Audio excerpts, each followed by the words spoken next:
Le Salon du patrimoine immobilier, le rendez-vous des professionnels des actifs immobiliers, les 6 et 7 avril 2023 sur Radio Imo et Radio Patrimoine. Bonjour, bienvenue à tous, bienvenue sur Radio Imo, Radio Patrimoine pour ce salon du patrimoine immobilier, premier du nom, ici au plein cœur du Marais, au carreau du Temple. On est ravis d'accueillir Audrey Marigliano. Bonjour Audrey. Bonjour Fabrice. Vous êtes directrice immobilier et crédit de Zenith Investment Solutions. Exactement, c'est tout Voilà, à fait ça. en bon français. On connaît peu encore Zenith, expliquez-nous ce que vous faites. Avec plaisir, effectivement, c'est une nouvelle marque qu'on vient de créer. Zenith, c'est des conceptions de solutions pour les professionnels du patrimoine.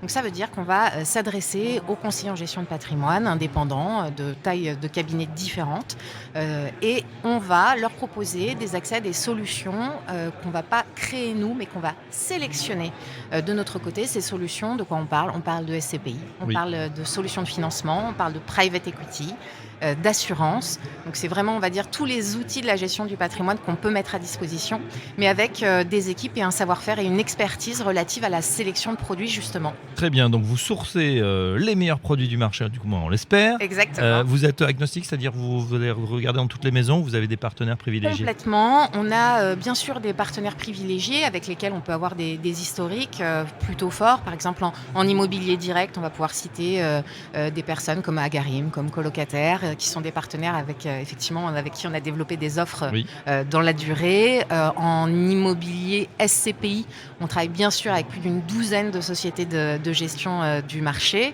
Et en private equity, de la même façon, on va aller même parfois concevoir avec des sociétés de gestion des feeders ou des solutions un peu sur mesure qui sont relatives aux convictions qu'on va avoir sur le marché. Et en ce moment, c'est bien d'avoir un peu de visibilité parce qu'on est un peu remué. Oui, effectivement. Donc, toute la panoplie finalement pour répondre aux besoins des épargnants français via leur conseiller en gestion de patrimoine. Alors Audrey, une question se pose aujourd'hui. On voit qu'avec la remontée des taux, c'est vrai que ces épargnants, les placements sécurisés reviennent à la mode avec du 3-4% et surtout les SCPI qui ont toujours le vent en poupe et à tel point qu'ils font de l'ombre à l'investissement locatif. Est-ce que c'est quelque chose que vous observez également ? Finalement, on dit qu'il y a un match entre l'investissement locatif et les SCPI. Oui, tout à fait. Alors, c'est un match qu'on connaît depuis longtemps. Nous, c'est pas forcément une classe d'actifs qu'on oppose, c'est-à-dire que dans une poche immobilière, Faut faire les deux. Exactement, et on va faire les deux aussi en fonction de l'appétence de tous les clients. Nécessairement, les SCPI, c'est un super véhicule, on peut le rappeler, parce que c'est l'accès à l'immobilier pour un montant finalement, on va dire à partir de 1 500 €, et je vais pouvoir m'exposer à une classe d'actifs que je ne pourrais pas aller travailler. On parle d'immobilier de bureau, par exemple, d'immobilier de santé, ou si moi j'étais simple épargnant, je ne pourrais pas me permettre d'aller acheter ces actifs à plusieurs millions d'euros. Donc ça me permet de m'exposer finalement à des classes d'actifs qui sont différentes, qui peuvent avoir du coup des rentabilités qui peuvent être un peu meilleures que celles de l'investissement locatif pur. Et puis je vais pouvoir diversifier aussi mes territoires de travail, c'est-à-dire que je vais pouvoir choisir de m'exposer à la fois à l'Île-de-France, à la fois à la région et puis parfois plus à l'Europe. Et c'est vrai que c'est des convictions finalement qui permettent à la SCPI de mutualiser les risques, de diversifier finalement dans la même enveloppe ce portefeuille, sans oublier bien sûr qu'en plus c'est une sorte, nous on appelle ça un petit couteau suisse, parce que finalement la SCPI vous allez pouvoir la détenir en assurance vie, la détenir en direct, choisir de faire de la nue pro, de la pleine pro, et puis la particularité comme l'immobilier direct, c'est que vous allez pouvoir la financer aussi. Alors justement, comme vous êtes spécialiste également du crédit, c'est quelque chose qu'on ne sait peut-être pas assez quand on réfléchit immobilier. On se dit c'est facile d'aller voir le banquier pour un bien physique, où on est en direct. Est-ce que justement c'est possible de le faire pour l'achat de parts de SCPI ? Alors complètement, c'est tout à fait possible et pour ça, nous on propose différentes solutions en fonction finalement de l'enveloppe que vous allez pouvoir financer et aussi en fonction de la contrepartie que notre client final va être prêt à positionner. L'offre aujourd'hui qu'on commercialise le plus, qui s'appelle SCPI Only, permet de financer des SCPI sans contrepartie finalement jusqu'à 300 000 € en pleine propriété et en nue propriété. Mais comment on fait ? Il faut quand même un collatéral pour rassurer le banquier ? En fait, le banquier va prendre tout simplement un nantissement sur les parts de SCPI qu'il va financer. Très bien. Uniquement ça.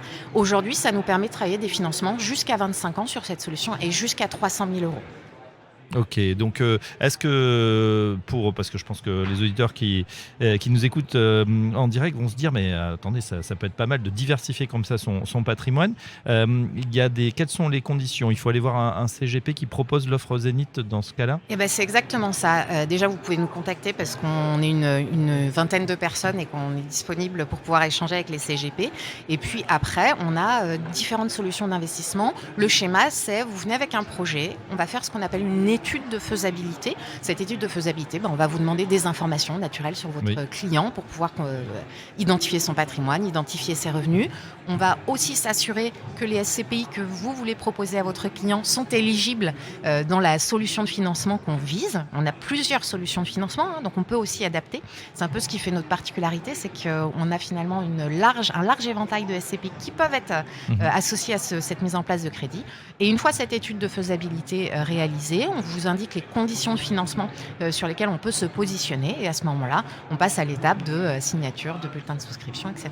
Ouais, si on soulève un peu le capot, c'est vrai qu'il y a une petite appréhension peut-être de certains qui se disent la SCPI, c'est vrai que c'est cher, entre guillemets, puisqu'on perd 2 années de rendement. On est sur des frais d'entrée, on va dire, de 8 à 10%, qui composent les frais de gestion, etc.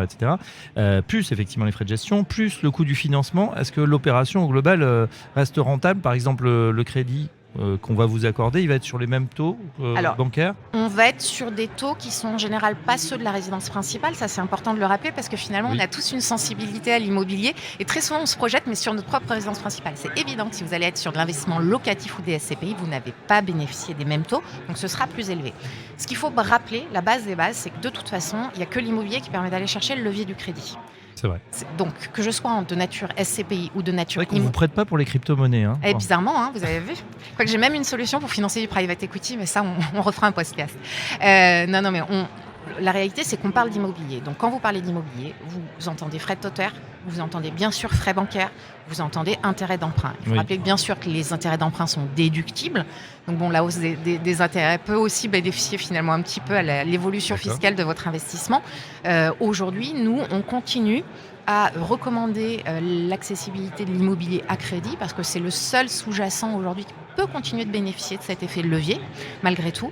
Et finalement, même si on est dans cette phase de remontée des taux, qui a quand même été un peu brusque depuis cet été, on est tous les personnes qui ont un peu de recul sur l'historique des taux et l'historique des rendements de l'immobilier, on sait tous qu'en fait c'est juste un retour à la normale et qu'on a eu la chance vraiment de bénéficier, alors un environnement qui a été complexe, mais de taux bas pendant l'équivalent d'à peu près 2 ans et qu'aujourd'hui cet effet de correction, il est naturel.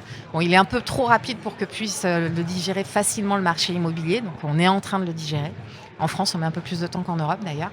Mais voilà, c'est ces nouveaux indicateurs qu'il faut apprendre et c'est ces nouveaux indicateurs qui vont perdurer. Mais aujourd'hui, pour nous, continuer à faire de l'effet de levier, c'est indispensable pour continuer à se développer un patrimoine immobilier. Voilà, donc financement des SCPI à crédit, c'est possible. Ça se passe chez Zénith Investment Solutions. N'hésitez pas à venir les voir aujourd'hui au Salon du patrimoine immobilier et demain, 6 et 7 avril. Et puis sinon, site internet pour trouver le conseiller en gestion de patrimoine qui propose l'offre près de chez vous. Exact. Merci Audrey-Marie Glano. Je rappelle que vous êtes directrice immobilier et crédit chez Zénith et à bientôt sur Radio Imo, Radio Patrimoine. À bientôt, merci Fabrice.